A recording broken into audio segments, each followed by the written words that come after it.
నమస్కారం తెలంగాణ 24 న్యూస్ కి స్వాగతం. మన తెలంగాణ మన వార్తలు. నేను సంధ్య. కంటోన్మెంట్ ప్రాంతాన్ని జీహెచ్ఎంసీలో విలీనం చేయడం మూలంగా కంటోన్మెంట్ ప్రజలకు సత్ఫలితాల కంటే దుష్ఫలితాలే ఎక్కువగా ఉన్నాయని కంటోన్మెంట్ సివిలియన్ నామినేటెడ్ సభ్యుడు రామకృష్ణ స్పష్టం చేశారు. రాష్ట్ర ప్రభుత్వం కంటోన్మెంట్ ప్రాంతంలో మంచినీరు, మౌలిక సదుపాయాల కల్పన, అభివృద్ధి చేస్తే కంటోన్మెంట్ ప్రజలకు మేలు చేసినట్లేనని తెలిపారు. రేవంత్ రెడ్డి గతంలో మల్కాజ్గిరి ఎంపీగా ఉండి ప్రస్తుతం తెలంగాణ రాష్ట్ర ముఖ్యమంత్రిగా ఉండి కంటోన్మెంట్ అభివృద్ధి విషయంలో చేసిందేమీ లేదని అన్నారు. కంటోన్మెంట్ ప్రాంతాన్ని అభివృద్ధి చేయని పక్షంలో భాజపా పక్షాన పెద్ద ఎత్తున ఆందోళనకు సిద్ధమని హెచ్చరించారు. కంటోన్మెంట్ లో ఉన్న విలువైన భూములను అమ్ముకునేందుకే ముఖ్యమంత్రి రేవంత్ రెడ్డి విలీన అంశాన్ని తెరపైకి తెచ్చారని ఆరోపించారు. ప్రజాభిప్రాయం మేరకు విలీన అంశంపై ముందుకు వెళ్లాల్సిన ఆవశ్యకత ఉందని పేర్కొన్నారు. ప్రస్తుత పరిస్థితుల్లో కంటోన్మెంట్ ప్రాంతాన్ని జీహెచ్ఎంసీలో విలీనం చేయాల్సిన అవసరం లేదని, రాష్ట్ర ప్రభుత్వం అభివృద్ధి చేస్తే చాలని అన్నారు. ముఖ్యమంత్రి రేవంత్ రెడ్డి తమ పార్టీ స్వప్రయోజనాల కోసం ఈ అంశం మాట్లాడుతున్నారని అన్నారు. ఈరోజు ఏదైతే రీసెంట్ డెవలప్మెంట్స్ ఉన్నాయో అంటే కంటోన్మెంట్ మర్జర్ పై కంటోన్మెంట్ ఫ్యూచర్ ఏ విధంగా ఉంటుందని చాలా మటుకు స్పెక్యులేషన్స్ ఉన్నాయి. ఎందుకంటే ఒకవైపు ఎన్నికలు జరుగుతలేవు, ఒకవైపు కేంద్ర ప్రభుత్వం ఏదైతే మినిస్ట్రీ ఆఫ్ డిఫెన్స్ ద్వారా ఏదైతే కొత్త అమెండ్మెంట్ కోసం ప్రయత్నం చేసిందో, మరి అదే తరుణంలో ఈ మర్జర్ అనే అంశం కూడా తెర మీద రావడం జరిగింది. మరి దానిపై పూర్తి క్లారిటీ ఇవ్వడానికి ఈరోజు ఈ ప్రెస్ మీట్ పెట్టడం జరిగింది. ప్రధానంగా కంటోన్మెంట్ ఒక చరిత్ర ఉంది. కంటోన్మెంట్ కి it is known as the lung space of the Hyderabad. ఆ విధంగా కంటోన్మెంట్ కి చాలా పెద్ద క్రెడెన్షియల్స్ కూడా ఉన్నాయి. అంటే ఎంతో టాప్ స్పోర్ట్స్ పర్సనాలిటీస్ ఇచ్చి ఈరోజు దేశం కోసం కానివ్వండి, ఇంటర్నేషనల్ స్పోర్ట్స్ పర్సన్స్ కానివ్వండి, ఒలింపియన్స్ కానివ్వండి, కంటోన్మెంట్ ప్రొడ్యూస్ చేసిన చరిత్ర మరి కంటోన్మెంట్ ఉంది. మరి అసొంటిది ఒక విషయంలో మర్జర్ అనే అంశం ఎందుకు వచ్చింది? ప్రధానమైన కారణము కేంద్ర ప్రభుత్వం ఏదైతే అనుకుంటుందో మర్జర్ చేయాలి అని, దానికి ఒక 4-5 కారణాలు ఉన్నాయి. దాంట్లో అందరికన్నా ప్రధానమైన కారణం ఏంటంటే రాష్ట్ర ప్రభుత్వాలు పూర్తిగా నెగ్లెక్ట్ చేయడం జరుగుతుంది. అంటే ఈరోజు కేంద్రం దృష్టిలో కానీ, మా దృష్టిలో కానీ, కంటోన్మెంట్ బోర్డు దృష్టిలో కానీ రాష్ట్ర ప్రభుత్వం నుంచి సహాయ సహకారాలు శూన్యం. గతంలో కేసీఆర్ గారు పీరియడ్ తీసుకోండి, ఇప్పుడు రేవంత్ రెడ్డి గారు పీరియడ్ తీసుకోండి, మరి ఎటువంటి ఒక భాగస్వామ్యం లేదు. మీరు వాటర్లో కానివ్వండి, ఇన్ఫ్రాస్ట్రక్చర్ డెవలప్మెంట్లో కానివ్వండి, గ్రాంట్స్లో కానివ్వండి, ఇది one of the major reasons for the evolution of the word merger అని, లేకపోతే దాని డిమాండ్ రావడానికి అదొక ప్రధానమైన కారణం. రెండో కారణము కొంతమంది వాళ్ళ వ్యక్తిగత కారణాల వల్ల with some vested interest they have started this word merger అని. కొంతమంది బంగ్లో ఓనర్స్ యాంటిసిపేటింగ్ దట్ ఒకవేళ మర్జర్ అయితే ఈ బంగ్లోస్ ఏదైతే వాళ్ళు ఎంజాయ్ చేస్తున్నారో, వాళ్ళు ఏదైతే వాడుకుంటున్నారో దాన్ని సొంతంగా వాళ్ళకే గవర్నమెంట్ ఇచ్చేస్తుందేమో అని ఒక ఊహాగానంతో దీన్ని ఒక ఆర్జం పోయడం జరిగింది. మొదటిది రాష్ట్ర ప్రభుత్వం పూర్తిగా నెగ్లెక్ట్ చేస్తుందని, రెండోది కొంతమంది బంగ్లా ఓనర్స్ వాళ్ళ ఒక సొంత వ్యక్తిగత కారణాల వల్ల దీన్ని స్టార్ట్ చేసారు. అదే తరుణంలో ఆర్మీ ఎప్పుడైతే కొన్ని రోడ్డు మీద ఆంక్షలు విధించిందో, ఎప్పుడైతే కొన్ని రోడ్ క్లోజర్స్ చేయడం జరిగిందో, ఇది రెండో కారణం. అంటే దీన్ని వాళ్ళైతే మర్జర్ అనే వర్డ్ వచ్చిందో దానికి కొద్దిగా ఇంకొంచెం ఫ్యూయల్ యాడ్ చేయడం జరిగింది. మరి ఈ 3 కారణాల వల్ల ప్రధానంగా మర్జర్ అనే వర్డ్ స్టార్ట్ అయింది. దీంతో పాటు ఎన్నో సంవత్సరాల నుంచి, 100 సంవత్సరాల నుంచి, దాదాపు 100 సంవత్సరాల నుంచి A1 డిఫెన్స్ ల్యాండ్స్లో కొంచెం గుడిసెలు ఉన్నాయి, కొన్ని స్లమ్ డెవలపర్స్ ఉన్నారు. మరి వాళ్ళందరూ కూడా మాకు స్టేట్ గవర్నమెంట్ నుంచి ల్యాండ్ ఎక్స్చేంజ్ స్కీమ్ చేయమని, మరి స్టేట్ గవర్నమెంట్ యథావిధిగా ఏది కూడా పట్టించుకోకపోవడం వల్ల ఈ యొక్క మెయిన్ రీజన్ వల్ల ఇది ఒకటి కూడా స్టార్ట్ అయింది. దాని తర్వాత టీఆర్ఎస్ తో, గతంలో టీఆర్ఎస్ కానివ్వండి, ఈ రోజు ప్రస్తుతానికి ఉన్న కాంగ్రెస్ ప్రభుత్వం కానివ్వండి, కంటోన్మెంట్ లో ఉన్న భూములపై వాళ్ళు ఒక కన్ను పెట్టి, కంటోన్మెంట్ లో ఉన్న సర్ప్లస్ ల్యాండ్స్ బట్టి వాళ్ళు ఈ యొక్క మర్జర్ ని ప్రోత్సహించుకుంటా కొంతమంది గ్రూప్స్ తయారు చేసి, చాలా తక్కువ మంది నెగ్లిజిబుల్ గ్రూప్స్ తయారు చేసి ఈ మర్జర్ అనే కాన్సెప్ట్ స్టార్ట్ అయింది. మరి చాలా మందికి దీంట్లో అడ్వాంటేజెస్, డిసడ్వాంటేజెస్ ఏంటో తెలియదు. ప్రధానంగా మనం ఫస్ట్ అడ్వాంటేజ్ కోసం మాట్లాడదాము. 2 అడ్వాంటేజ్లు ఉన్నాయి.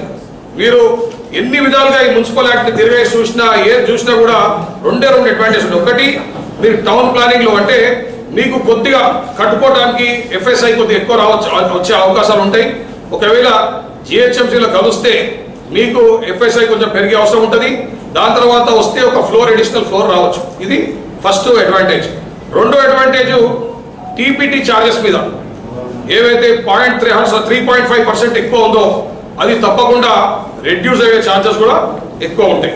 కానీ ఈ రోజు కూడా రాష్ట్ర ప్రభుత్వం తలుచుకుంటే వాళ్ళు స్టేట్ గవర్నమెంట్ ఫీజు రద్దు వేవ్ ఆఫ్ చేసుకుంటే తప్పకుండా కంటోన్మెంట్ ప్రజలకు ఇప్పుడు కూడా కొంచెం వెసులుబాటుతనం ఉంటుంది. ఇక డిసడ్వాంటేజెస్ ఎవరైతే కోరుకున్నారో దీంట్లో ఎక్కువ శాతం జిహెచ్ఎంసీ ప్రజలే అడిగినారు. ఎందుకంటే రోడ్ క్లోజర్స్ కానివ్వండి, మిగతా అంశాలన్నీ కూడా జిహెచ్ఎంసీతో ముడిపడి ఉన్నాయి కాబట్టి ఎక్కువ మటుకు వాళ్ళు అడిగినారు. కానీ డిసడ్వాంటేజెస్ ఏవైతే కంటోన్మెంట్స్ వాస్తవులు కంటోన్మెంట్ ప్రజలు ఫేస్ అవుతున్నాయో అందరికన్నా ఇంపార్టెంట్, ఎప్పుడైతే ఎఫ్ఎస్ఐ లిమిటేషన్ తీసేస్తారో ఎంటైర్ కంటోన్మెంట్ ప్రాపర్టీస్ అన్నింటిలో కూడా హెవీగా అర్బనైజేషన్ అవుతుంది.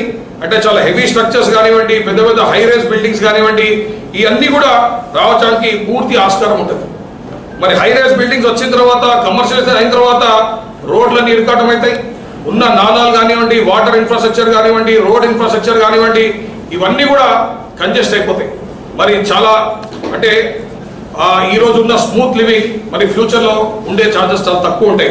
మరి దాంతోపాటు ఏవైతే ట్రాఫిక్ కంజెషన్ స్టార్ట్ అవుతాయో అంటే ఇప్పుడు 3,000 లక్షల మంది ఉంటున్నారు. అంటే ఇప్పుడు పిల్లలను కూడా లెక్కేసుకుంటే యావరేజ్గా 4.5 lakh పీపుల్ ఉంటారు. రాబోయే దినాలకు ఒక 7-8 లక్షలు యాడ్ అయితే మటుకు ట్రాఫిక్ కంజెషన్ కూడా చాలా తీవ్రంగా కంటోన్మెంట్ ప్రాంతంలో స్టార్ట్ అవుతుంది. మరి అందరికన్నా ఇంపార్టెంట్ ఎప్పుడైతే హై రైజ్ బిల్డింగ్స్ వస్తాయో సెక్యూరిటీ ఇష్యూస్ కానీ సెక్యూరిటీ కన్సర్న్స్ కూడా చాలా పెద్ద ఎత్తున అందరికీ ఇబ్బంది కలుగుతుంది. మరి ఇదే కాకుండా మెయిన్ పాయింట్ ఏదైతే ఆర్మీ ఎన్ఓసి ఉంటుందో అంటే ప్రతి ఒక్కరు ఎవరైనా బిల్డింగ్ కట్టుకోవాలన్నా ఇల్లు కట్టుకోవాలన్నా ఆర్మీ నుంచి ఎన్ఓసి తీసుకునే పరిస్థితి వస్తుంది. ఈ రోజు మనం కంటోన్మెంట్లో ఉంటున్నాం కాబట్టి ఈ ఒక్క రూల్ కంటోన్మెంట్లో అమలు కావట్లేదు. కానీ మిగతాది గ్రేటర్ హైదరాబాద్ కానివ్వండి, పంచాయత్ కానివ్వండి, ఏ ఊరు మారుమూల ప్రాంతంలో పోయినా కూడా అక్కడ మనకు తప్పకుండా మీరు ఆర్మీ ఎన్ఓసి తీసుకోవాలా. 100 మీటర్ల దాకా ఓన్లీ గ్రౌండ్ ఫ్లోర్ పర్మిషన్ వస్తుంది. అంటే ఆర్మీ ఎస్టాబ్లిష్మెంట్స్ కి if you are very near army establishments nearly అంటే లెస్ దాన్ 100 meters ఉంటే army will permit you only ground floor construction. In case you are falling under the 500 meters limit, then only ground first floor will be allowed. ఈ యొక్క NOC తీసుకోవాలంటే దాదాపు మీకు 6 నెలల నుంచి 2 సంవత్సరాల దాకా మీకు టైం పీరియడ్ ఉంటుంది. మరి ఆర్మీ యొక్క ఎన్ఓసి రూల్ వల్ల ప్రజలకు చాలా ఇబ్బంది అవుతుంది. దాని తర్వాత ఏవైతే డెసిగ్నేటెడ్ మా ఓపెన్ ల్యాండ్స్ ఉన్నాయో, బంగ్లా ల్యాండ్స్ ఉన్నాయో, మా సీ ల్యాండ్స్ ఉన్నాయో, ఇవన్నీ కూడా రాష్ట్ర ప్రభుత్వం తీయకపోతే వాళ్ళు దాన్ని కమర్షియలైజ్ చేస్తే ఇక్కడ కాంక్రీట్ జంగల్ కింద కంటోన్మెంట్ ఏదైతే లంగ్ స్పేస్ అని మనం ఈరోజు చాలా గర్వంగా చెప్పుకుంటున్నామో అదొక కాంక్రీట్ జంగల్ కింద మారే విధంగా పూర్తిగా ఘోరంగా అయిపోతుంది. మాకు ఈరోజు ఏ కాలనీ చూసుకున్నా తప్పకుండా 90% అబౌవ్ మా పార్క్స్ ఇంటాక్ట్ ఉన్నాయి. అంటే మా పార్క్స్ లో గ్రీనరీ మేము ప్రోత్సహించినాం, ఆ పార్క్స్ మేము ప్రొటెక్ట్ చేసుకున్నాం. కాంపౌండ్ వాల్స్ కానివ్వండి, లేకపోతే దానికి ఏదో విధంగా కేసులు కానివ్వండి, మా 90% అబౌవ్ మా లేఅవుట్స్ అన్నిటి కూడా పార్క్స్ ఉన్నాయి. మరి అవన్నీ కూడా తొందరగా ఈ విధంగా పోయే పరిస్థితి ఉంది. ఈరోజు మాకు సర్ప్లస్ ఓపెన్ గ్రౌండ్స్ ఉన్నాయి. ఎక్కడంటే పిల్లలు కానివ్వండి, ప్రొఫెషనల్ స్పోర్ట్స్ పర్సన్ కానీ ప్రాక్టీస్ చేసుకోవాలంటే సర్ప్లస్ ఓపెన్ గ్రౌండ్స్ ఉన్నాయి. అక్కడ ఇన్ఫ్రాస్ట్రక్చర్కి ప్రయత్నం చేస్తున్నాము. మరి అవన్నీ కూడా మీరు ఈరోజు రాష్ట్ర ప్రభుత్వం చేతికిస్తే తప్పకుండా అమ్ముకొని వాళ్ళ ఒక రాష్ట్ర ప్రభుత్వాన్ని నడిపించుకునే విధంగా ప్రయత్నం చేస్తారు. కానీ ఇక్కడ ఇన్ఫ్రాస్ట్రక్చర్ డెవలప్మెంట్ చేయడానికి ఏముండదు. ఈరోజు రాష్ట్ర ప్రభుత్వం గతంలో ప్లాన్ చేసినట్టు ఒక వెల్ఫేర్ హౌసింగ్ స్కీమ్ కానివ్వండి, ఇండివిజువల్ బెనిఫిషరీ స్కీమ్స్ కానివ్వండి, ఇక్కడ డబుల్ బెడ్రూమ్ కానివ్వండి, లేకపోతే వాళ్ళు ఈ రోజు ఉన్న హౌసింగ్ స్కీము ఇంప్లిమెంట్ చేస్తే దాదాపు ఇంకొక 4-5 లక్షల మంది ఇదే కాన్స్టిట్యూన్సీలో వస్తారు. మరి ఆ రోజు ఇప్పుడు 4.5 లక్షల మందికే మాకున్న ఇన్ఫ్రాస్ట్రక్చర్ ఇబ్బంది అవుతుంది. మరి ఇంకొక 4-5 లక్షల మందిని ఏ విధంగా కేటర్ చేస్తారో మరి ఇవన్నీ కూడా ప్రజలకు ఇబ్బంది అవుతుంది. ఈ రోజు కంటోన్మెంట్ రెసిడెంట్స్ ఒక పీస్ఫుల్ లివింగ్ ఏరియాలో ఉన్నారు. మరి రాబోయే దినం ఇవన్నీ కూడా వాళ్ళు కోల్పోయే పరిస్థితి ఉంటుంది. ఇక పోతే మర్జర్ ఎవరితో కలుపుతున్నారని ఇంపార్టెంట్ ఇష్యూ. అంటే కంటోన్మెంట్ తీసుకొని జిహెచ్ఎంసీలో విలీనం చేస్తాం. ఈరోజు మీరు చూడండి జిహెచ్ఎంసీ అడ్మినిస్ట్రేషన్ ఎంత ఫెయిలియర్ ఉందో. మీరు ఈరోజు జిహెచ్ఎంసీ ఎసెట్స్ చూడండి, అన్ని కూడా మార్కేజ్ ఉన్నాయి. మా కంటోన్మెంట్ ఎసెట్స్ ఒక్కటి కూడా మార్టిగేజ్ లేవు. మా ఎసెట్స్ మేమే ఓన్ చేస్తున్నాం, కానీ జిహెచ్ఎంసీ ఎసెట్స్ అన్ని కూడా మార్టిగేజ్ అయిపోయినాయి. వాళ్ళది టోటల్ అడ్మినిస్ట్రేషన్ కొలాప్స్ అయిపోయింది. ఏం జరుగుతుందో ఎవరు కంట్రోల్ లేరు. ఏ సిబ్బంది ఎప్పుడు ఉంటాడా, ఏ సిబ్బంది ఎప్పుడు ట్రాన్స్ఫర్ అవుతాడా వాళ్ళకు కూడా తెలియదు. ఈ రోజు ఎంప్లాయీస్ అక్కడ ఉన్న జిహెచ్ఎంసీ ఎంప్లాయీస్ భయాందోళన చెందుతున్నారు, మా జీతాలు టైంకి రావట్లేని. నార్మల్గా జీతాలు ఫస్ట్కో లేదా ఫస్ట్ వీక్కో రావాలా, కానీ మంత్ ఎండింగ్కి వచ్చే పరిస్థితి ఈరోజు జిహెచ్ఎంసీ ఉంది. వాళ్ళ కంట్రోల్ టోటల్ జిహెచ్ఎంసీ ఒక అటానమస్ బాడీ కింద ఫంక్షన్ చేస్తలేదు, ఒక కార్పొరేషన్ కింద ఫంక్షన్ చేస్తలేదు. ముఖ్యమంత్రి గారి ఆలోచన, ఆయన ఒక దాని మీద ఇన్ఫ్లుయెన్స్ చాలా ఎక్కువ ఉంది. మరి కాంట్రాక్టర్స్ నడిమధ్యలో పని ఆపేస్తున్నారు. ఎందుకు ఆపేసినాం అంటే, నా గతంలో నా 2 years కానివ్వండి, నా 1 year కానీ నా పేమెంట్ వస్తలేదు అంటాడు. ఇక్కడ పని సగం స్టార్ట్ చేసి ఆపేస్తున్నాడు. మరి మా కంటోన్మెంట్లో ఆ పరిస్థితి లేదు. ఈరోజు మేయర్ గారు కౌన్సిల్ మీటింగ్ ఎప్పుడు పెడతారో వాళ్ళకే తెలియదు. ఒక కార్పొరేటర్కి ₹1 ఫండ్ ఇచ్చిన పాపానికి ఇంతవరకు జిహెచ్ఎంసీ పోలేదు. మరి కార్పొరేటర్ వాళ్ళని గెలిపించుకున్న ఎవరైతే జనం ఉంటారో వాళ్ళకి పోయి ఒక ప్రామిస్ చాలా గట్టిగా చేయలేని పరిస్థితి. ఎందుకంటే ఆయనకు తెలియదు నిధులు ఉంటాయా లేవా, నిధులు వస్తాయా రావా అనే పరిస్థితి మరి వాళ్ళు ఉన్నారు. ఈరోజు మీరు ఒక్క కౌన్సిల్ మీటింగ్ అయినా చూడండి, పూర్తి ఎజెండా కంప్లీట్ అయిన ఒక్క కౌన్సిల్ మీటింగ్ అయినా ఉన్నదా జిహెచ్ఎంసీలో అనేది మీ అందరూ కూడా అడుగుతున్నా. మరి మాకు తీసుకపోతే ఒక బెటర్ ఆర్గనైజేషన్ కలపాలి. మేము మాకన్నా మంచి ఆర్గనైజేషన్లో మర్చి కామంటే ప్రజల మటుకు చాలా ఆనందంగా ఉంటారు. కానీ మాకన్నా హారబుల్, మాకన్నా మిజరబుల్ గా ఫెయిల్ అయిన ఆర్గనైజేషన్ లో ఏ విధంగా కలవాలని ప్రజలు భయపడుతున్నారు. ఈ రోజు మీరు జిహెచ్ఎంసీ అకౌంట్స్ చూడండి, థర్డ్ పార్టీ మేనేజ్ చేస్తారు. ఆస్క్రో అకౌంట్స్ అయిపోయాయి అంటే వాళ్ళు మల్టిపుల్ ఏజెన్సీ లోన్స్ తీసుకున్నారు. ఆ లోన్స్ అన్ని క్లియర్ అయ్యేదాకా వాళ్ళ అకౌంట్స్ వాళ్ళు వాడుకోలేని పరిస్థితి ఉంది. మరి ఇటువంటి ఒక డిసడ్వాంటేజెస్ ఉన్నాయి. అందరికన్నా ప్రధానమైన డిసడ్వాంటేజ్, ఈరోజు దేశవ్యాప్తంగా ఆర్మీ ఇంకా సివిలియన్స్ కి జరిగే ఏకైక official meeting cantonment board meetings. Cantonment బోర్డే ఒకటే ఒక ప్లాట్ఫామ్ ఎక్కడైతే ఆర్మీకి సివిలియన్స్ కి అఫీషియల్ ఇంటరాక్షన్ ఉంటుందో. మరి ఒకవేళ కంటోన్మెంట్ బోర్డ్స్ లేకపోతే మరి ఈ విధంగా అఫీషియల్ ప్లాట్ఫామ్ ఎక్కడైతే ఆర్మీ అధికారులతో మనం ఇంటరాక్ట్ అవ్వచ్చో, ఎక్కడైతే మాట్లాడచ్చో, ఆన్ రికార్డ్ డిస్కషన్ చేయొచ్చో, మరి అవన్నీ కూడా కోల్పోయే అవకాశాలు ఎక్కువ ఉంటాయి. ఇక పొలిటికల్ స్పెక్యులేషన్స్, మర్జర్ అనే కాన్సెప్ట్ స్టేట్ గవర్నమెంట్ ఫెయిల్యూర్ మీద ఎన్నో సంవత్సరాల నుంచి నడుస్తుంది. దాని ప్రధానమైన అంటే మినిస్ట్రీ ఆఫ్ డిఫెన్స్ ఈ ఒక ఆలోచన చేసిందంటే ప్రధానమైన కారణం స్టేట్ గవర్నమెంట్స్ ఇక్కడ బాధ్యత తీసుకోవట్లేవని. మరి ఈరోజు నేను చూస్తా ఉన్నా, రేవంత్ రెడ్డి గారు కేవలం ల్యాండ్ కోసం, అంటే కంటోన్మెంట్ లో గతంలో కేసీఆర్ గారు కానీ ఈరోజు రేవంత్ రెడ్డి గారు కానీ కేవలం మా దగ్గర ఉన్న సర్ప్లస్ ల్యాండ్స్ ని, ఈ విధంగా ఫ్రీ ల్యాండ్స్ ఉన్నాయో దాన్ని ఏం చేసుకునే కానీ మా కంటోన్మెంట్ ప్రజల మీద ఏం లేదు. ఈరోజు రేవంత్ రెడ్డి గారు డెవలప్మెంట్ చేస్తా అంటే ఎవరు ఆపారు? మా దగ్గర వచ్చి ఇన్ఫ్రాస్ట్రక్చర్ డెవలప్మెంట్ చేస్తా అంటే ఎవరైనా ఆపినరా? ఇన్ఫాక్ట్ ఆయన వెల్కమ్ చేస్తున్నాం. మాకు కావాల్సిన వాటర్ సప్లై ఇమ్మంటే ఆయన ఇవ్వకపోవటం మరి బాధాకరం. మరి వాటర్ సప్లై ఇవ్వడానికి రేవంత్ రెడ్డి గారికి వెళ్ళి ఏమంటాము? మా కంటోన్మెంట్ కి ఏమైనా గ్రాంట్స్ ఇవ్వడానికి కానీ, నిధులు ఇవ్వడానికి కానీ ఎవరు అడ్డపడుతున్నారని నేను అడుగుతున్నా రేవంత్ రెడ్డి గారిని. కానీ ఏదో చిన్న పిల్లలాగా మీరు మర్జు చేస్తేనే నేను చేస్తా అంటే ఇప్పుడు చేయలేను, ఫ్యూచర్లో చేస్తాను ఏం నమ్మకం? 118 కాన్స్టిట్యూన్సీలో పనిచేస్తున్నారు ఏ ముఖ్యమంత్రి అయినా, గతంలో కేసీఆర్ గారు కానీ ఈరోజు రేవంత్ రెడ్డి గారు కానీ. రేవంత్ రెడ్డి గారు ఇక్కడ ఎంపీ అయ్యిండు. ఎంపీ అయిన తర్వాత 5 years టర్మ్ లా కంటోన్మెంట్ లో చేసి ₹1 ఖర్చు పెట్టలేదు. ఆ రూపాయి ఖర్చు పెట్టలే. కనీసం ఇప్పుడు ముఖ్యమంత్రి 7-8 నెలలు అవుతుంది. ఆయన మెట్రో వాటర్ వర్క్స్ కి సీఎం బై డిఫాల్ట్ ఆయనే చైర్మన్. మరి ఆయన కనీసం ఈరోజు మా వాటర్ ఇష్యూ కూడా రిజాల్వ్ చేయలేకపోయాడు. ఆయన కేవలం కొడంగల్ ప్రాంతానికి ఒక 5,000 కోట్లు ఇచ్చి దానికి ఒక డెవలప్మెంట్ బోర్డు తయారు చేసాడు. మరి ఇక్కడ ఉన్న బోర్డుని పూర్తిగా విస్మరిస్తున్నాడు. ఆయన 2 బోర్డు మీటింగ్లు రావడం జరిగింది. కేవలం ఆయన వ్యక్తిగత కారణం వల్ల, ఆయన పార్టీ కారణాల వల్ల రావడం జరిగింది. ఒకటి కాంగ్రెస్ పార్టీ ఆఫీస్ కి పర్మిషన్ కోసం వచ్చాడు. ఆ రోజు బోర్డులో అది ఒక ల్యాప్స్ అయిపోయిన పాలసీ అని మేము డిసైడ్ చేసి దాని పర్మిషన్ రద్దు చేస్తే మళ్ళీ ఇంకొక 45 రోజుల తర్వాత 2 నెక్స్ట్ సబ్సిక్వెంట్ బోర్డు మీటింగ్ రావడం జరిగింది. కొత్త జీవో తీసుకొని వచ్చాడు. మరి దీన్ని బట్టి కాంగ్రెస్ టిఆర్ఎస్ పార్టీ కలిసి ఉన్నట్టు కాదా? ఆయనకు 10 acres ల్యాండ్ ఉండే, అది ల్యాప్స్ అయిపోయింది. ఆ రోజు కేసీఆర్ గారు సర్కార్ కావాలంటే దాన్ని వాపస్ తీసుకోవచ్చు. వాపస్ తీసుకుని ఈ రోజు మాకు హౌసింగ్ స్కీమ్ ఇవ్వచ్చు, లేకపోతే డబుల్ బెడ్రూమ్ స్కీమ్ చేయొచ్చు. ఎక్కడైతే పేద ప్రజలు A1 ల్యాండ్లో ఉన్నారో వాళ్ళందరికీ హౌసింగ్ స్కీమ్ చేయొచ్చు. మరి అదన్నీ చేయకుండా మళ్ళా కేసీఆర్ గారు మళ్ళా రేవంత్ రెడ్డికి ఆ 10 ఎకరాలు రీఅలాట్ చేయడం జరిగింది. ఫ్రెష్ జీవో వేయడం జరిగింది. దొంగలు ఊరు పంచుకున్నట్టు మళ్ళా కేసీఆర్ గారు నేను మొన్ననే కాంగ్రెస్ పార్టీలకు ఇచ్చినా కాబట్టి మా పార్టీ కూడా మేము 11 ఎకరాలు తీసుకుంటామని ఆయన తీసుకున్నాడు. కానీ పేద ప్రజలు, కంటోన్మెంట్ ప్రజలకి ఎవరు కూడా లాభం చేయలేదు. మరి దీనికోసమా మర్జర్ అని చాలా ఉట్లాడుతున్నారు. మరియు ఈరోజు కేంద్ర ప్రభుత్వం చాలా స్పష్టంగా చెప్పింది, మర్జర్కు మా మొడాలిటీస్ మాకు ఇవ్వి మేము ఓన్లీ కాలనీస్ కానీ సివిల్ ఏరియాస్ కానీ ఇస్తాము, మీకు ఎటువంటి సర్ప్లస్ ల్యాండ్స్ ఇవ్వము. ఇన్ కేస్ మీకు సర్ప్లస్ ల్యాండ్స్ కావాలంటే ఆ ఇష్యూ ఈ ఇష్యూ సపరేట్ గా డీల్ చేయండి అని చాలా కేటగిరీగా చెప్పింది. గతంలో కూడా ఇదే స్టాండ్ మీద ఉంటే కేసీఆర్ గారు యూటర్న్ తీసుకుని ఎంతో రావడం జరిగింది. మరి ఇప్పుడు రేవంత్ రెడ్డి గారిని వేసి చూడాలి. ఆల్రెడీ రేవంత్ రెడ్డి గారు ఒక అప్లికేషన్ పెట్టుకున్నారు ప్రధానమంత్రి గారి దగ్గర, సార్ నాకు 3,000 ఎకరాలు 2,500 ఎకరాలు ఇవ్వండి అని. మరి అది ఇవ్వకపోతే తీసుకోరా? ఈ విధంగా ప్రజలను భయప్రాంతం చేసి ప్రజల యొక్క కన్ఫ్యూజన్ క్రియేట్ చేయడం ఈరోజు కాంగ్రెస్ పార్టీకి రేవంత్ రెడ్డి గారికి మంచిది కాదు. చేస్తే ఈరోజు మీరు డెవలప్మెంట్ స్టార్ట్ చేయండి. మర్జర్ దాంట్లో cantonment residents are least bothered. We need development, we demand development, we demand water, we demand grants and funds for our development works. So ఈ యొక్క పని రేవంత్ రెడ్డి గారు మీ అందరి ద్వారా నేను ఈరోజు రాష్ట్ర ప్రభుత్వాన్ని డిమాండ్ చేస్తున్నాను. మాకు కావాల్సిన నీటి సరఫరా ఇవ్వండి, మాకు రెగ్యులర్ సరఫరా ఇవ్వండి, మాకు మా ఏరియాలో కంటోన్మెంట్ ప్రాంతంలో ఇన్ఫ్రాస్ట్రక్చర్ డెవలప్మెంట్ చేపట్టండి, మా కంటోన్మెంట్ ప్రాంతానికి మా ఒక నియోజకవర్గానికి నిధులు ఇవ్వండి. అంతేగాని మీ మర్జర్ ఇష్యూ మీరు స్టేట్ గవర్నమెంట్ సెంట్రల్ గవర్నమెంట్ వద్దరు తేల్చుకోండి, మాకేం అభ్యంతరం లేదు. ఈ రోజు మటుకు తప్పకుండా మీరు యూటర్న్ తీసుకోకుండా ఇప్పటికైనా మీరు ముందుకు వచ్చి స్పష్టత ఇవ్వాలా, కంటోన్మెంట్ ప్రాంతం అభివృద్ధి చేస్తారా చేయాలని స్పష్టత ఇవ్వాల్సిందే డిమాండ్ చేస్తాం.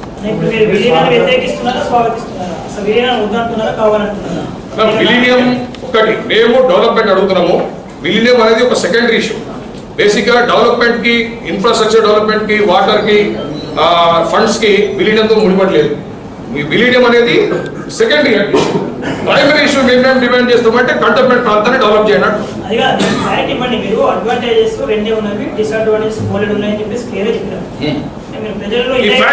తప్పకుండా సబ్జెక్ట్ కూడా చేస్తాము. అసలు మా ఎజెండాలో మాకు విలీనం అనే సబ్జెక్టే తెలియదు. ఈ రోజు దాకా ఎలక్షన్స్ లో కానీ ఇప్పుడు కానీ మేము డెవలప్మెంట్ కోసమే ప్రయత్నం చేస్తున్నాము. అదే మా కార్డ్స్.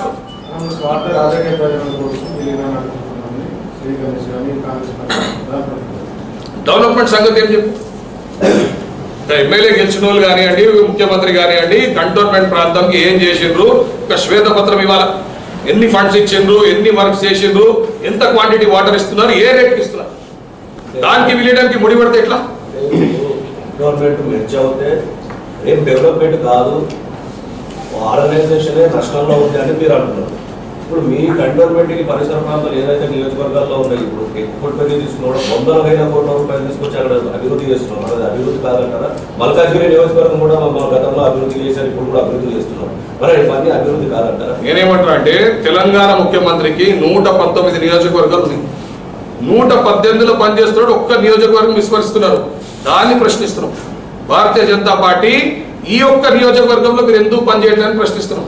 దాన్ని చెప్పండి. మా కంటోన్మెంట్ ప్రాంతంలో రాష్ట్ర ప్రభుత్వం కానీ జిహెచ్ఎంసీ కానీ ఎవరైనా కానీ ఏ రూపాయి ఖర్చు పెట్టి చెప్పండి. సార్ ఇప్పుడు ఎస్సీ రిజర్వ్ విస్మరిస్తున్నారు అనేది మీరు అంటున్నారు. 100% కేవలం మీరు ఇప్పుడు నామినేటెడ్ మెంబర్ గా ఉంటూ గతంలో ఉపాధ్యక్షుడిగా ఉంటూ సర్వీస్ ఛార్జీలు 700 కోట్ల పైచీలకు తీసుకొస్తే ఇవన్నిటికీ చెక్ పెట్టినట్టు అవుతుంది. రైట్. సర్వీస్ ఛార్జెస్ అనే అంశం చాలా మటుకు మేము డెవలప్మెంట్ అనగానే అపోజిషన్ వాళ్ళకి ఏం తెలియక ఏం లేక ఈ విధంగా సర్వీస్ ఛార్జెస్ గురించి మాట్లాడతారు. సర్వీస్ ఛార్జెస్ అనేది ఆర్మీ కంటోన్మెంట్ బోర్డుకి ఇవ్వాలి. ఇది దేశవ్యాప్తంగా ఇదే విధంగా ఉంది. కానీ ఈ రోజు ఆర్మీకి మాకు డిఫరెన్స్ ఆఫ్ ఒపీనియన్ ఉంది. ఇది హైయెస్ట్ లెవెల్ అంటే మినిస్ట్రీ లెవెల్లో దీనికి ఒక తీర్మానం చేస్తున్నాము. అతి తొందరలో దీనికి కూడా పరిష్కారం చేస్తాము. మాకు రావాల్సిన లెజిటిమేట్ డ్యూస్ అన్ని కూడా తప్పకుండా భారతీయ జనతా పార్టీ పోటీ చేసి పోరాటం చేసి మేము తీసుకొచ్చే పూర్తి బాధ్యత మాది. కానీ మెథడాలజీ అంటే మీరు ఏ విధంగా రేట్స్ చేస్తున్నారు, మీరు ఏ విధంగా చార్జ్ చేస్తున్నారు అనే దాని మీద డిఫరెన్స్ ఆఫ్ ఒపీనియన్ ఉంది. దాన్ని తప్పకుండా రిజాల్వ్ చేయడానికి మినిస్ట్రీ పూర్తిగా ప్రయత్నం చేస్తుంది. వెరీ సూన్ సర్వీస్ ఛార్జెస్ కూడా ఎలా ఉంటుంది. ఈ డెఫినేషన్ నిజంగా అది కొంచెం డిబేటబుల్ ఇష్యూయే. సివిల్ ఏరియాస్ అంటే కంటోన్మెంట్ బోర్డ్ డెఫినేషన్ లో కానీ మిలిటరీ ఎంఓడి డెఫినేషన్ లో కానీ ఓన్లీ బజార్ ఏరియాస్. జనరలైజ్డ్ లాంగ్వేజ్ లో అంటే సివిల్ ఏరియాస్ అంటే సివిలియన్స్ ఉంటే అన్ని ఏరియాస్. ఇది డెఫినెట్ గా డిబేటబుల్ ఇష్యూయే. దీని మీద మేబీ ఫర్దర్ మీటింగ్స్ లో క్లారిటీ ఇస్తారు మినిస్టర్. ఇంతవరకు క్లారిటీ రెండు కూడా అవ్వచ్చు. ఒకటి రెసిడెంట్స్ ఉండే ఏరియా అన్ని కూడా సివిల్ ఏరియా అంటాం, other than army areas generalise language. ఒకటి ఎంఓడి లాంగ్వేజ్ లో సివిల్ ఏరియాస్ అంటే బజార్ ఏరియాస్. సెంట్రల్ గవర్నమెంట్ అనుకూలంగా ఉంది కదా, మీరు ఎందుకు వద్దంటున్నారు? మేము వద్దని చెప్పలేదు. అడ్వాంటేజెస్ డిసడ్వాంటేజ్ చెప్తున్నాం. ప్రజలు నిర్ణయం చేసుకుంటారు. పైగా రాష్ట్ర ప్రభుత్వం సెంట్రల్ గవర్నమెంట్ ఇద్దరు నెగోషియేట్ చేస్తున్నారు. గతంలో కేసీఆర్ గారు కూడా ఇదే ప్రయత్నం చేశారు. ఎప్పుడైతే ల్యాండ్స్ ఇవ్వమని స్పష్టత చెప్పేసిండ్రో కేసీఆర్ గారు యూటర్న్ తీసుకొని వాపసు వచ్చేసారు. ఈ రోజు రేవంత్ రెడ్డి గారు ఏం చేస్తారో చూడాలి. లేరు, సేమ్ అదే స్టాండ్ ఉంది. మినిస్ట్రీ ఆఫ్ డిఫెన్స్ సేమ్ అదే స్టాండ్ ఉంది. సేమ్ సర్ప్లస్ ల్యాండ్స్ కానివ్వండి, మినిస్ట్రీకి సంబంధించిన ల్యాండ్స్ కానీ B3 బంగ్లోస్ ఇవ్వము, ఓన్లీ సివిల్ ఏరియాస్ ఇస్తాము, సివిలియన్స్ ఉండే ఏరియా ఇస్తామని ఒక స్టాండ్. ఇప్పుడు రాష్ట్ర ముఖ్యమంత్రిని ఒక శ్వేతపత్రం విడుదల చేయాలని అంటున్నారు. ఇదే విధంగా మీరు నామినేటెడ్ తర్వాత కిషన్ రెడ్డి గారికి, బండి సంజయ్ గారికి వివరణ ఇవ్వాలనుకుంటున్నారు. ఇక్కడ జరుగుతున్న ఏవైతే మేము ఈరోజు మీకు ఒక సబ్మిట్ చేసినామో అడ్వాంటేజ్ డిసడ్వాంటేజ్ తప్పకుండా మేము ప్రొఫెషనల్ ఆపాలనుకుంటున్నారా? కేంద్రం నుంచి వచ్చిన నిర్ణయాన్ని ఆపాలంటే ఇప్పుడు జన ఒపీనియన్ తీసుకుంటాం, పబ్లిక్ ఒపీనియన్ తీసుకుంటాం. అతి తొందరలో జనంలోకి వెళ్తాం. జనం ఏది కోరుకుంటే మేము తప్పకుండా దాని కమిట్మెంట్ ఉంటాము, అదే విధంగా చేస్తాం.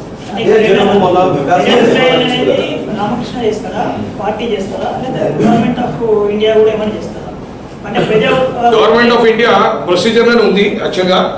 దాని తర్వాత ప్రతి ఒక్క స్టేక్ హోల్డర్స్ ని అడిగి వాళ్ళని కన్సల్ట్ చేయడం, యాక్చువల్గా ఏ కొత్త జీవో వచ్చినా ఏ కొత్త రూల్ వచ్చినా అది ఒక పార్ట్ ఆఫ్ ది ప్రొసీజర్.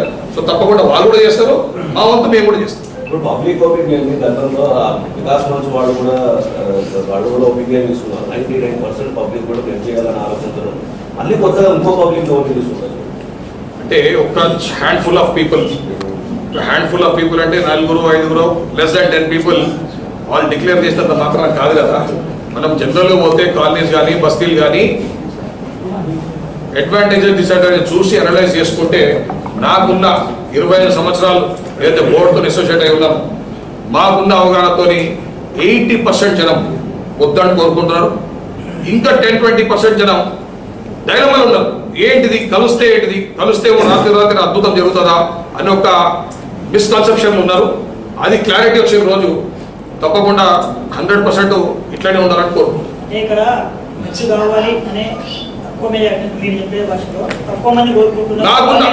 నా పర్సనల్ ఒపీనియన్ చెప్తున్నా.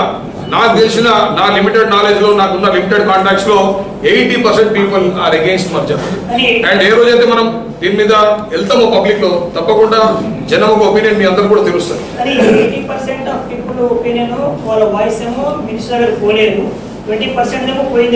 నేను దానికోసమే ప్రధానంగా కారణాలు చెప్పిన. ఒకటి, మినిస్ట్రీ స్టేట్ గవర్నమెంట్ పట్టించుకోవట్లేదు, స్టేట్ గవర్నమెంట్ దీని ఓనర్షిప్ తీసుకోవట్లేదు అని కోపం. రైట్, ఎన్నిసార్లు రిపీటెడ్ గా చెప్పినా కూడా సెంట్రల్ స్పాన్సర్ స్కీమ్ ఇంప్లిమెంట్ చేయమంటే అది చేయరు, ఇలా ఫండ్స్ ఇవ్వమంటే ఇయ్యరు, డెవలప్మెంట్ చేయమంటే చేయరు. అది ఒక కారణం. రెండోది చెప్పిన హ్యాండ్ఫుల్ ఆఫ్ బంగ్లో ఓనర్స్ ఒక యాంటిసిపేషన్, అంటే ఒకవేళ మర్జ్ అయిపోతే నా బంగ్లా నాకు దొరికిపోతుందేమో, ఈ మిలిటరీతో లేకపోతే మినిస్ట్రీతో నా బాధ పోతుందేమో, ఈ బంగ్లా నేను రిటైన్ చేసుకోవచ్చు అనే ఒక వ్యక్తిగత కారణం, స్వార్థం వల్ల వాళ్ళు స్టార్ట్ చేసిండ్రు. అదే టైంలో దాన్ని ఫ్లేరప్ అవ్వడానికి ఆర్మీ రోడ్లు బంద్ చేయడం కొద్దిగా ఫ్లేరప్ అయింది. మరి A1 డిఫెన్స్ ల్యాండ్స్ లో ఎవరైతే స్లమ్ డెవలప్స్ ఉన్నారో వాళ్ళు అయోమయం ఉన్నారు. స్టేట్ గవర్నమెంట్ ఎప్పటి కూడా ల్యాండ్ ఎక్స్చేంజ్ చేస్తలేదు, వాళ్ళకి ఫ్రీడమ్ ఇస్తలేదు, వాళ్ళకి ఇల్లు కట్టిస్తలేదు అని వాళ్ళు బాధలో ఉన్నారు. ఇవన్నీ పోతే కొద్దిగా ఫ్లేరప్ అయింది ఈ మర్జర్ అనేది. దాని మర్జర్ అనే ఆరిజిన్ ఈ 4-5 కారణాల వల్ల స్టార్ట్ అయింది. ప్రజలు విలీనానికి స్వాగతిస్తే మీరు దాన్ని తప్పకుండా ప్రజలు ఏది చెప్తే అది చేస్తాం, ఏ విధంగానే పర్లేదు. కానీ ఎవరైతే విశ్లేషణ చేస్తారో అడ్వాంటేజ్ ఏంటి, డిసడ్వాంటేజ్ అంటే తప్పకుండా దాని మీదనే ఈరోజు మేము ముందుకు. కేంద్రం కూడా ప్రొసీజర్, లేట్ డౌన్ ప్రొసీజర్ లో తప్పకుండా కేంద్రం కూడా అప్రోచ్ అవుతుంది, ప్రజాభిప్రాయాన్ని సేకరిస్తుంది. అది ఒక ప్రొసీజర్. ఎంత పెద్ద మార్పు వస్తుంది దాంట్లో తప్పకుండా ఇట్స్ పార్ట్ అండ్ పార్సల్. దాదాపు నెల దాకా ఈ అభ్యంతరాలు కానివ్వండి, ప్రజా అభిప్రాయాలను సేకరిస్తారు. మేము కూడా మా తరఫున చేస్తాం.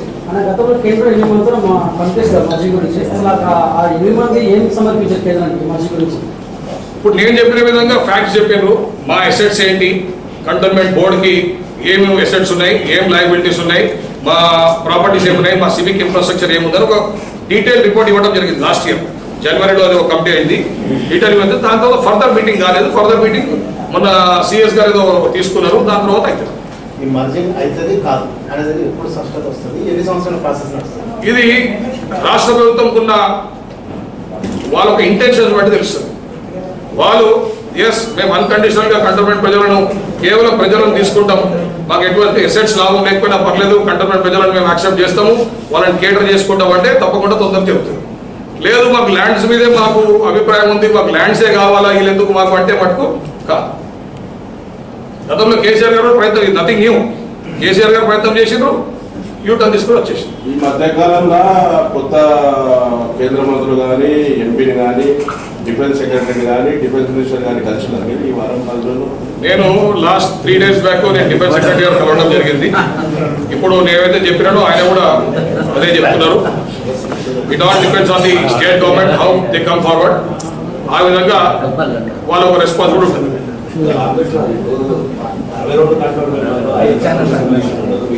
అన్ని ఛానల్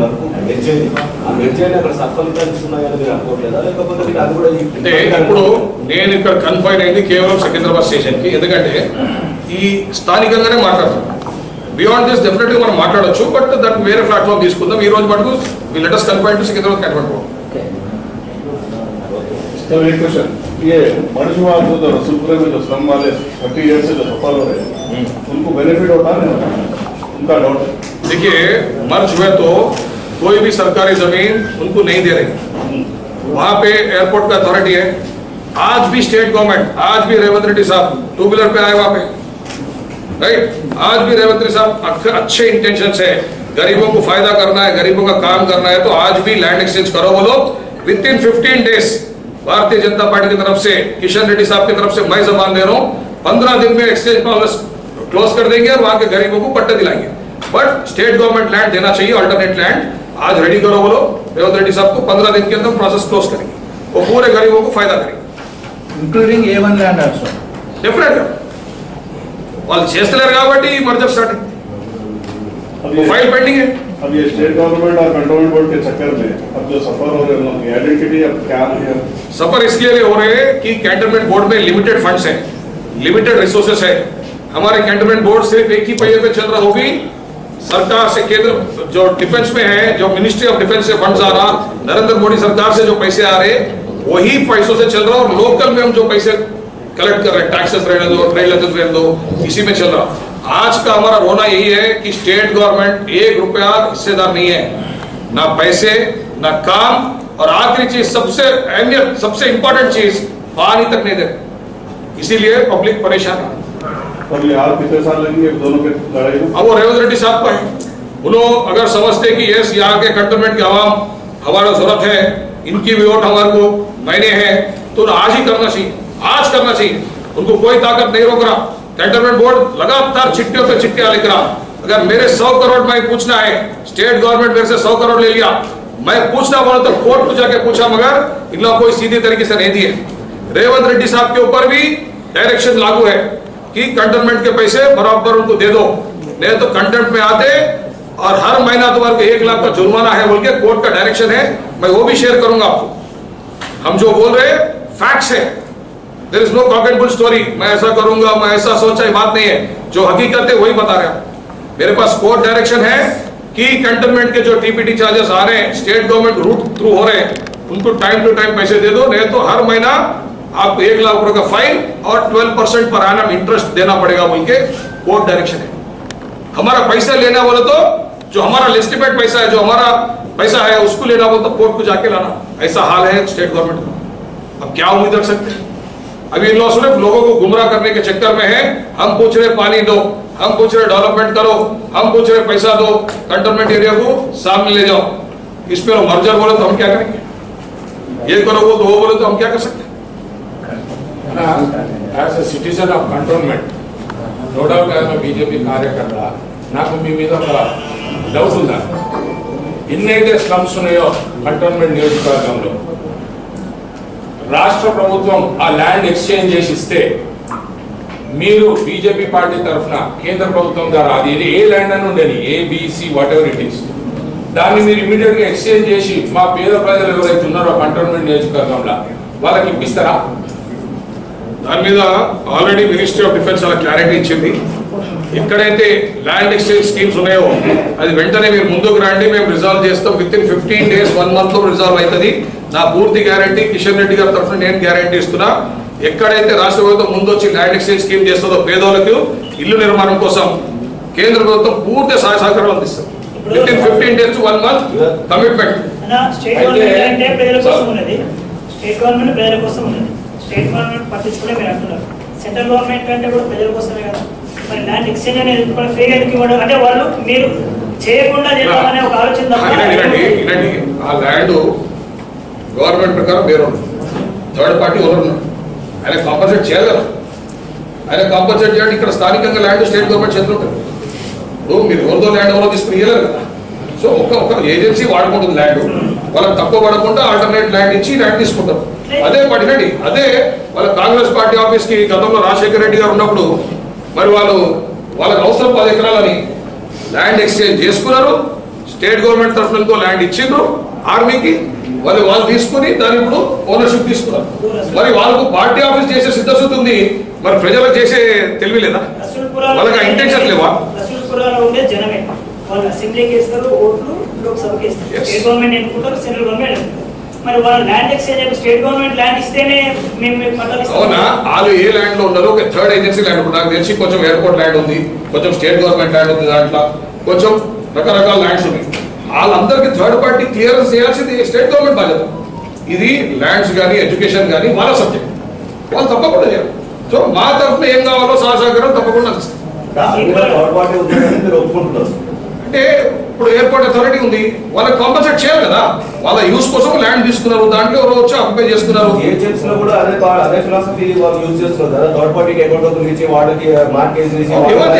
స్టేట్ గవర్నమెంట్ నేనేమంటా అంటే స్టేట్ గవర్నమెంట్ ఏం చేయాలో రేవంత్ రెడ్డి గారు అడగండి.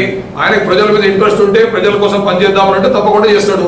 లేదు ఇట్లనే టైం పాస్ చేద్దాం, 1 టర్మ్కే వస్తా మళ్ళీ ఇంకోసారి ఉండరు అంటే ఇంటికి. ఇవి న్యూస్ అప్డేట్స్. మరిన్ని అప్డేట్స్ కోసం చూస్తూనే ఉండండి తెలంగాణ 24 న్యూస్.